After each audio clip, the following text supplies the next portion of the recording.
남성 13기 제자 훈련을 마쳤습니다. 12월 6일, 7일, 1박 2일로 졸업여행을 다녀왔습니다. 소록도와 여수 그리고 순천을 다녀왔죠. 여수에 있는 손양원 기념관도 다녀왔습니다. 손양원 목사님 다들 아실 거라고 생각합니다. 안재선이라는 사람이 목사님의 두 아들 손동인과 손동신을 죽이죠. 살인죄로 사형 선고를 받게 된 안재선을 손양원 목사님께서 용서하시고 양아들로 삼게 되었습니다. 안재선은 손양원 목사님의 용서로 잡혔다가 풀려나게 되고, 목사님의 첫째 아들, 둘째 아들을 죽였지만 셋째 아들 손재선으로 입양되고 제2의 인생을 살게 됩니다. 손양원 목사님에 대해서 관심이 생겨서 여러 곳을 찾아보다가 이런 말을 발견했어요. 손양원 목사님의 별명이 삼경 목사님이었다고 합니다. 그를 보면 3번 놀란다고 해서 붙여진 별명이래요. 그의 외모가 초라하고 볼품이 없어서 첫 번째로 놀라고, 그 조그만 체구에 품어져 나오는 소리에 두 번째로 놀라고, 선포하시는 말씀에 세 번째로 놀란다라고 얘기를 합니다. 살아생전에 3번 놀랬다면 저는 손양원 기념관에 가서 4가지의 업적으로 참 놀랬었습니다. 그는 그 심한 고문 가운데서도 심사참배를 끝까지 반대했고, 그는 애양원에서 한센병 환자를 사랑하여 이름도 손양원으로 개명하게 되었고, 그는 아들을 살해한 안재선을 용서했고, 그는 공산당 앞에서 복음을 전하며 순교하게 되었죠. 그래도 4가지의 업적 중 가장 백미는 뭐니 해도 두 아들을 죽인 안재선 씨를 용서한 그 용서가 아닐까 생각해 봅니다. 왜냐하면 용서는 기독교의 핵심 메시지임에도 불구하고 정말 용서하기가 쉽지 않거든요.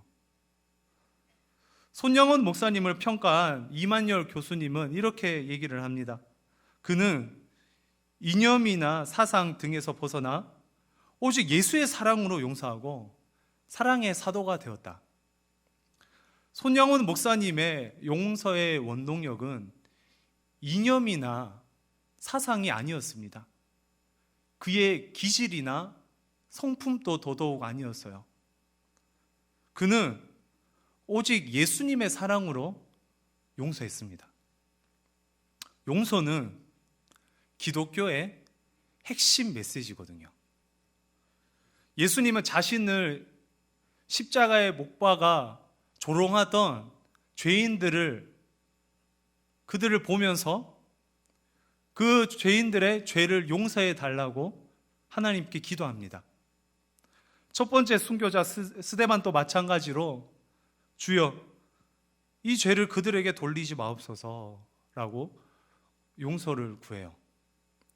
오늘 본문도 용서에 대한 기독교의 핵심 메시지가 굉장히 명확하게 드러나는 그런 본문입니다. 빌레몬서는 지극히 개인적인 서신서예요. 개인적이다라는 말이 어떤 말이냐면 고린도 전서, 후서, 로마서, 데살로니가 전서 이런 것처럼 지역 교회를 향해 쓴 편지가 아닙니다. 혹은 디모데 전후서, 디도서 같은 목회자를 향해 쓴 편지도 아니고요. 지극히 개인적인 문제, 그러니까 빌레몬에게 오네시모를 용서해 달라는 정말 지극히 개인적인 문제를 가지고 편지를 썼습니다. 이 지극히 개인적인 서신으로 보이는 빌레몬서 한 장밖에 안 되는 이 말씀에 기독교의 핵심 메시지인 이 용서가 담겨져 있어요. 그래서 하나님께서는 이 용서에 서신 빌레몬서를 저와 여러분의 손에 들려주셨습니다. 그렇다면 이 빌레몬서에 어떤 용서의 메시지가 담겨져 있을까요? 오늘 차근차근 함께 성경 속으로 들어가 보도록 하겠습니다. 빌레몬서에는 여러 명의 이름이 나옵니다. 그 중에 이 3명의 중심 인물이 있어요.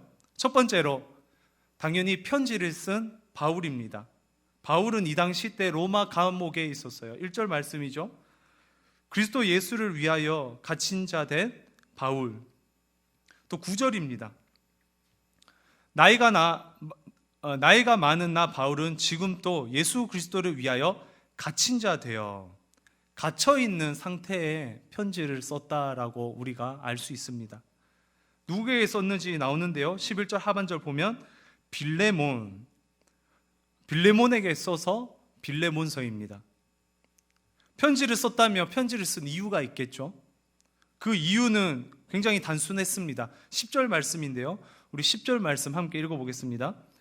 갇힌 중에서 낳은 아들 오네시모를 위하여 내게 간구하노라. 17절 하반절인데요. 그를 영접하기를 내게 하듯 하고, 바울이 오네시모를 빌레몬에게 보내는데 그를 영접하라 라고 얘기를 합니다. 잘 대접하고 잘 품어주라고 얘기를 해요. 그렇다면 이 오네시모는 과연 누구였을까요? 빌레몬서에 나오는 이 두 번째 중심 인물은 바로 오네시모입니다. 오네시모는 이 빌레몬의 노예였지만 빌레몬의 집에서 나와서 로마로 도망갔던 것 같아요. 우리 18절 말씀인데요. 18절 함께 읽어보겠습니다. 그가 만일 내게 불의를 하였거나, 오네시모는 주인이었던 이 빌레몬에게 불의를 행하고 빚진 것이 있었습니다. 정확한 경위에 대해서 나오진 않습니다. 그러나 우리가 유추해 본다면 이 돈을 훔쳐서 나왔을 수도 있겠죠. 아니면 돈이 될 만한 값진 물건을 훔쳐서 나왔을 수도 있습니다. 아니면 용서받지 못할 나쁜 행동을 하고 나왔을 수도 있습니다. 확실한 것은 오네시모가 빌레몬에게 불의를 행하고 빚을 진 다음에 도망 나왔다라는 거예요. 오네시모가 살았던 골로새와 로마까지의 거리가 2000km가 넘습니다. 목숨을 걸고 그 멀리 도망갔던 거죠. 로마로 도망간 오네시모는 이 감옥에 있던 바울을 만나게 됩니다. 10절을 보세요. 10절 상반절을 보면 갇힌 중에서 낳은 아들 오네시모. 오네시모를 뭐라고 표현하죠? 갇힌 중에서 낳은 아들. 오네시모는 바울의 영적 아들이 됩니다. 다시 말해서 오네시모가 바울을 만나 복음을 듣게 돼요. 복음을 믿게 됩니다. 여러분, 복음이 뭡니까? 하나님 아들 예수 그리스도가 2000년 전에 이 땅에 오시고 날 위하여 십자가에 달려 죽으시고 부활하신 것, 이것을 믿기만 하면 구원받는 것, 그것이 바로 복음이잖아요. 오네시모는 바울을 통해 복음을 듣게 되고 믿음으로 죄사함을 받게 됩니다. 그래서 바울은 오네시모를 갇힌 중에서 낳은 아들이라고 표현을 하죠. 이 복음을 믿은 다음에 그의 인생이 변하게 돼요. 오네시모라는 말의 뜻이 유익한이라는 말입니다. 하지만 그는 그의 이름처럼 살지 못했어요. 원래 주인이었던 빌레몬의 집에서도, 그리고 하나님 나라에서도 그는 참 무익한 종이었습니다. 하지만 복음을 듣고 난 후 그는 변하게 돼요. 11절 보세요. 11절 보면 그가 전에는 내게 무익하였으나 이제는 나와 내게 유익함으로, 빌레몬의 노예로 빌레몬의 집에 도망 나온 자가 유익한 사람이 됩니다. 복음을 만나면 유익한 사람이 돼요. 우리가 아무리 생각해도 무익한 사람인 것처럼 느껴질 때도 복음을 만나면 유익한 사람이 됩니다. 바울은 옛 주인 빌레몬이 오네시모를 용서하고 새로운 삶을, 이 유익한 종의 삶을 살아가기를 원합니다. 14절이죠. 우리 14절 함께 읽어보겠습니다. 다만 내 승낙이 없이는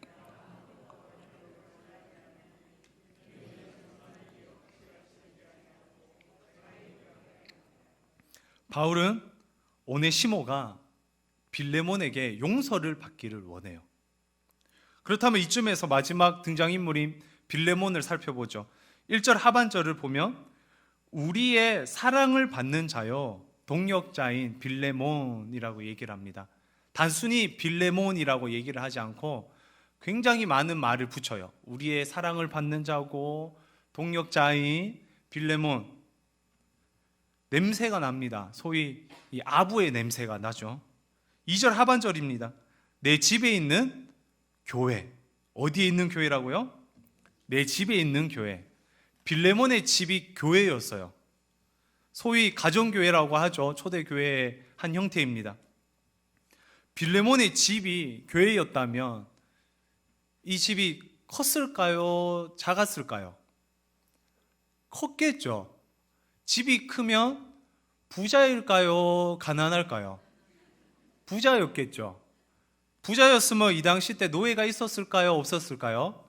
있었겠죠. 어찌 그렇게 잘 아십니까? 아마 빌레몬의 집은 꽤 컸던 것 같습니다. 노예도 많았던 것 같아요. 이 당시 때 노예는 우리가 생각하는 그런 개념이 아니라 소유물 같은 개념이었어요. 누구나 가질 수 있고 쉽게 가질 수 있고 그리고 재산 같은 그런 개념이었습니다. 그래서 노예인인 오네시모가 빌레몬의 집을 떠나면 그 남은 노예 기간만큼 혹은 그 오네시모를 사온 값만큼 오네시모가 돈을 지불을 해야 됩니다. 그럼에도 바울은 용서하라라고 하죠. 16절 같이 읽어볼까요? 이후로는 종과 같이 대하지 아니하고 종 이상으로 곧 사랑받는 형제로 둘 자라. 여기까지만 읽겠습니다. 이후로는 오네시모를 종과 같이 대하지 말고 어떻게 대하라고요? 종 이상으로 곧 사랑받는 형제로 대하라라고 얘기를 합니다. 어떻게 자신에게 불의를 행하고 빚진 노예를 용서합니까? 용서하는 것도 쉽지 않은데 형제로 두라라고 얘기를 합니다. 과거의 모든 죄를 용서하고 덮어두고 형제로 두라라고 얘기를 하는 거죠. 이건 이 당시 말도 안 되는 행동입니다. 여러분, 감이 안 오겠지만 단순히 생각할 때 쉽겠습니까? 어렵겠습니까? 어렵겠죠. 그냥 사랑으로 덮어두라는 거죠. 용서는 사랑으로 덮는 겁니다. 용서는 죄를 나열해서 죄를 지적하고 구체적인 죄 하나하나를 따져가면서 용서하는 것이 아니라 그냥 사랑으로 덮어버리는 것, 그것이 바로 용서예요. 창세기에서 나오는 야곱과 에서를 생각해 봅시다. 에서와 야곱은 이삭의 쌍둥이 아들이었죠. 형 에서에게 야곱이 어떤 동생이었죠? 에서에게 야곱은 힘들 때 지쳐서 헉헉거리면서 집에 왔는데 팥죽 한 그릇으로 장자권을 빼앗아갔고 아버지를 속여서 자신이 받을 이 장자의 축복을 빼앗아간 정말 나쁜 동생이었어요. 그래서 에서는 야곱이 미워서 야곱을 죽이려고 했죠. 창세기 27장 41절 말씀입니다. 에서가 두 번째 줄이죠. 에서가 야곱을 미워하여 심중에 이르기를 아버지를 곡할 때가 가까웠은즉 내가 내 아우 야곱을 죽이리라. 그리고 20년이 지납니다. 야곱이 고향으로 돌아오는 길이었어요. 형 에서는 털이 많고 힘이 센 그런 형이었죠.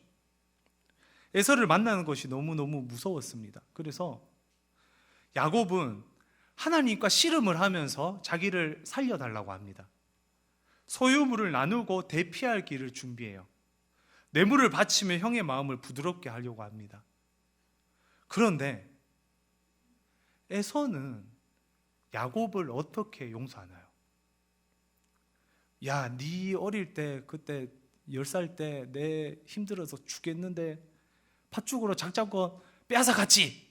그거 용서할게. 너 20년 전에 장자의 축복을 빼앗았지? 내 그거 용서할게. 너 불편한 부모님을 나한테 다 맡기고 외삼촌 집에 가서 전화 한 통 없었지? 그러나 나 용서할게. 이렇게 하나하나 따져가면서 용서하지 않았어요. 어떻게 용서했냐? 창세기 33장 4절입니다. 우리 함께 읽어볼까요? 에서가 달려와서 그를 맞이하여 안고 목을 어루맞추어 그 서로 우니라. 아무 말 없이 안고 입을 맞추고 서로 웁니다. 이게 용서 아닙니까?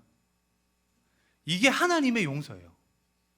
에서가 이렇게 용서해 주니까 야곱이 이 용서한 에서에게 하나님이라고 말해요.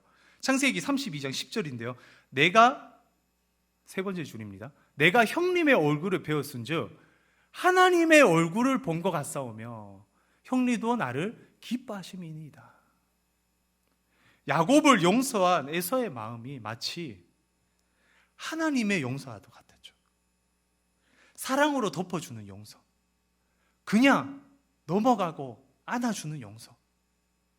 하나님의 용서는 사랑으로 덮는 것입니다. 잠시 우리의 기억을 되돌려 보세요. 주님께서 저와 여러분을 어떻게 용서하셨나요? 우리가 우리의 모든 죄를 낱낱이 고백할 때, 우리의 마음으로 지은 죄, 생각으로 지은 죄, 지나가면서 지은 죄, 조그만 욕심들 낱낱이 고백할 때 우리 주님께서 용서해 주셨나요? 절대 그렇지 않습니다. 여러분의 신앙을 한번 돌아보세요. 주님의 용서가 먼저였습니까? 아니면 우리의 죄를 하나하나 낱낱이 고백한 것이 먼저였습니까? 몇 달 전에 저희 집에 셋째가 태어났어요. 장모님이 3주 정도 산후조리해 주셨는데 한날 함께 앉아서 뭐 이런저런 대화를 나눴습니다. 말이 많다 보면 이게 대화가 산으로 가잖아요. 제가 예수를 믿기 전에 산에 가서 산에 절에 가서 절을 했다는 이야기를 했습니다. 진짜 대화가 산으로 간 거죠. 산으로 가서 절을 했다라는 그런 얘기를 했어요. 이야기 들은 이 장모님께서 지훈아 회개했어? 이러는 거예요. 아니, 매우 어렸을 때 일이라서 예수님 모를 때였으니까 어머니 회개는 안 했는데 회개를 해야 되나요? 혼자서 의문이 생겼어요.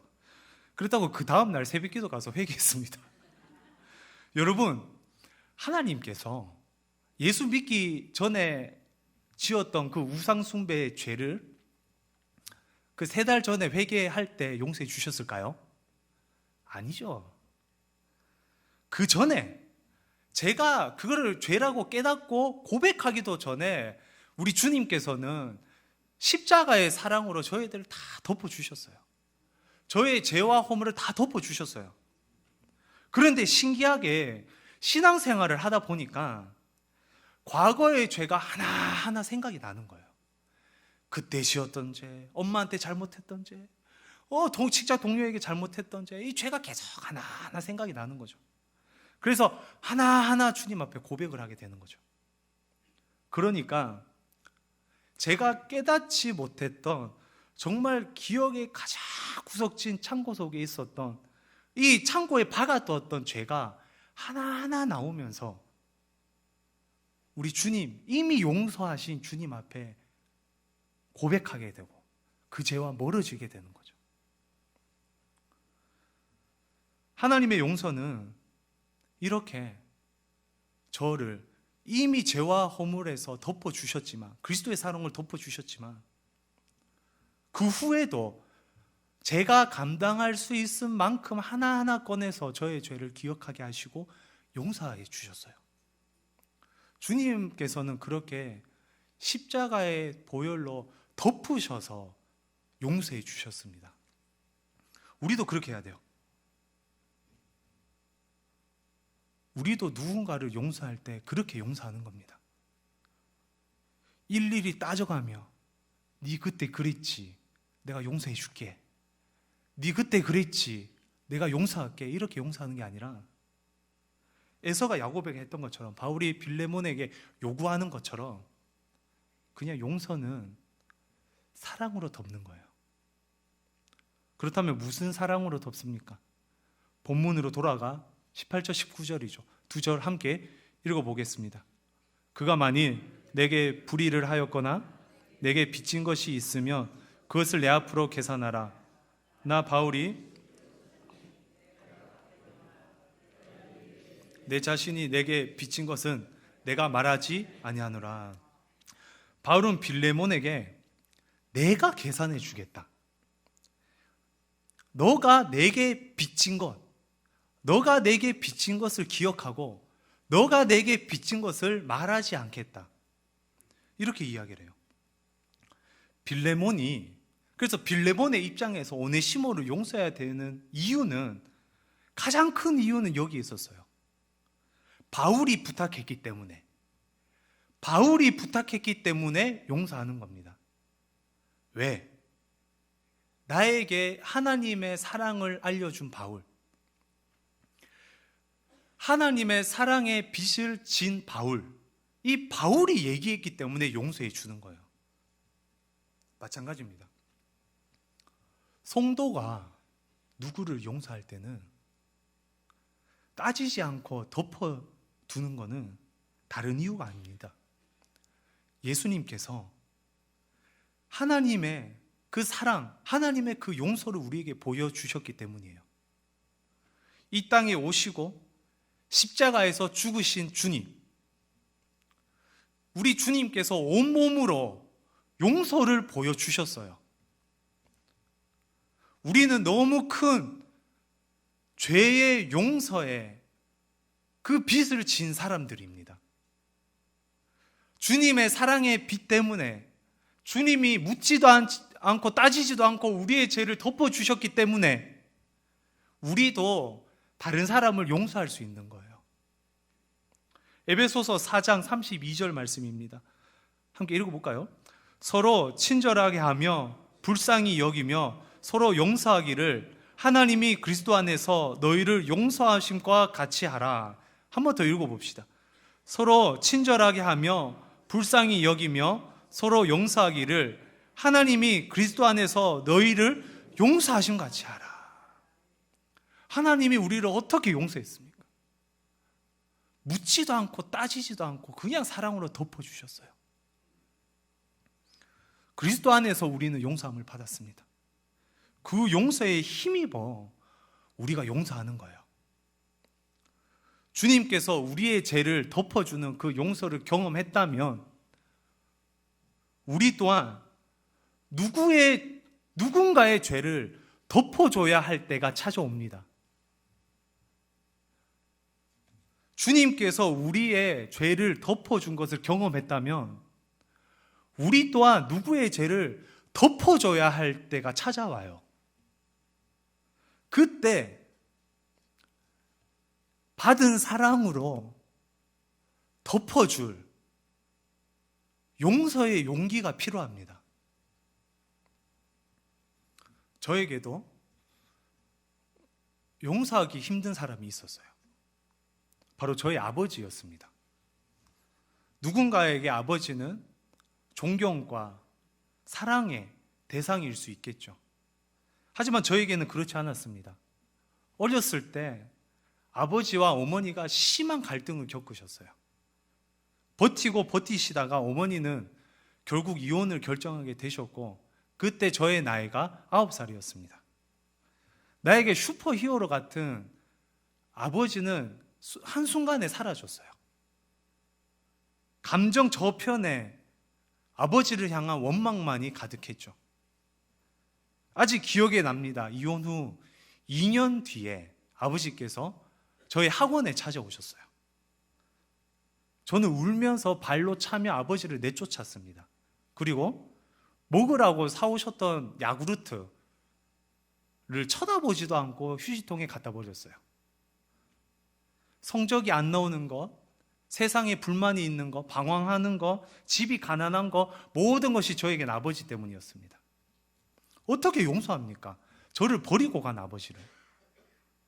군대를 전역하고 대학을 다니던 시절 주님을 인격적으로 만나고 나의 죄를 덮어주신 그 하나님의 그 사랑을 경험했어요. 십자가의 사랑과 재림의 소망을 가지며 새로운 삶을 살아가고 있을 때쯤 갑자기 아버지에게서 연락이 왔습니다. 저의 그 할머니가 돌아가셨다라는 이야기였어요. 거의 20년을 보지 못했던 할머니. 제가 힘들었을 때, 우리 집이 힘들었을 때 단 한 번도 찾아와서 우리를 도와주지 않으셨던 할머니. 그리고 다짜고짜 전화 와서 장례식장에 올 수 있겠냐고 물어보던 아버지. 뭐가 좋다고 제가 찾아갑니까? 찾아갈 이유가 없잖아요. 당연히 연락을 안 받고 안 가려고 마음을 먹었어요. 그런데 집으로 돌아가는 그 버스 안에서 그 1시간 정도 거리에 있는 학교를 다녀 1시간 버스를 타는데 자꾸 말씀이 생각이 나는 겁니다. 누가복음 15장 돌아온 아들의 그 말씀이었어요. 그리고 말씀을 통해서 자꾸 이런 묵상을 하게 되는 거예요. 지훈아, 나는 너를 아무 조건 없이 받아주고 용서해 줬는데, 지훈아, 나는 너를 용서해 줬는데 너도 한번 용서해 주면 안 되겠니? 지훈아, 나도 너를 용서했잖아. 나도 너를 용서해 줬는데 너도 다른 사람을 용서해 줘. 그 마음을 주시는데 할 말이 없더라고요. 그래서 옷 갈아입고 갔습니다. 가서 무릎을 꿇고 손 모으고 기도하고 인사드리고 왔어요. 여러분, 용서는 그리스도의 사랑으로 덮는 겁니다. 지금 우리가 겪고 있는 크고 작은 갈등들이 있죠. 주님의 재림 때는요, 한 줌의 먼지로 그냥 날아갈 그런 것들이에요. 후 하면 힘없이 날아갈 그런 하찮은 것들입니다. 지금 우리가 겪는 관계의 갈등, 나에게 피해를 주는 사람들, 시간이 조금만 지나도 그렇게 큰 일이 아닌 것 같더라고요. 또한 주님이 재림하실 때, 크고 놀라운 변화가 있을 때 정말 아무것도 아닌 일로 돌아갈 많은 일들입니다. 베드로 사도는 이렇게 말합니다. 베드로전서 4장 7절 8절이죠. 만물의 마지막이 가까이 왔으니 그러므로 너희는 정신을 차리고 근신하여 기도하라. 무엇보다도 뜨겁게 서로 사랑할지니 사랑은 허다한 죄를 덮느니라. 만물의 마지막이 가까워지고 있어요. 주님은 반드시 오셔서 심판을 하십니다. 우리는 무엇보다도 뜨겁게 사랑해야 돼요. 미워하거나 시기하거나 갈등을 겪기에는 시간이 얼마 남지 않았습니다. 우리의 사랑과 용서가 허다한 죄를 덮어주는 거예요. 그리스도인이 그리스도 안에서 사랑으로 용서할 때, 그리스도인이, 저와 여러분 같은 이 그리스도인이 그리스도의 사랑으로 용서할 때, 다른 사람들은 그 모습을 통해 그리스도의 사랑을 보게 될 겁니다. 혹시 여전히 우리 마음에 미워하는 사람이 있습니까? 용서하기 힘든 사람이 있어요. 도저히 상식적으로 용서하기 어려운 사람들이 있어요. 그런 사람을 강제적으로 용서하라라는 말은 하지 않겠습니다.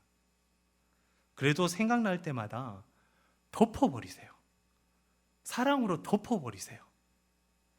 그냥 의식적으로 그런 생각이 나면 그리스도의 사랑으로 덮어버리세요. 용서하지 않으면 우리가 괴롭잖아요. 그냥 코치코치 따지지 말고 사랑으로 덮어버립시다. 주님이 저와 여러분에게 하셨던 것처럼. 그렇게 한다면 시간이 지나서 그들을 적극적으로 용서할 수 있게 될 겁니다. 그리고 대면하여 웃을 수 있게 될 거예요. 주님이 우리에게 그렇게 하셨잖아요. 주님의 사랑으로 용기 내어 용서하시기 바랍니다. 빌레몬이 바울 때문에 오네시모를 용서했던 것처럼 우리가 예수님 때문에 누군가를 용서할 수 있는 그런 연말 되기 주님의 이름으로 축원드립니다.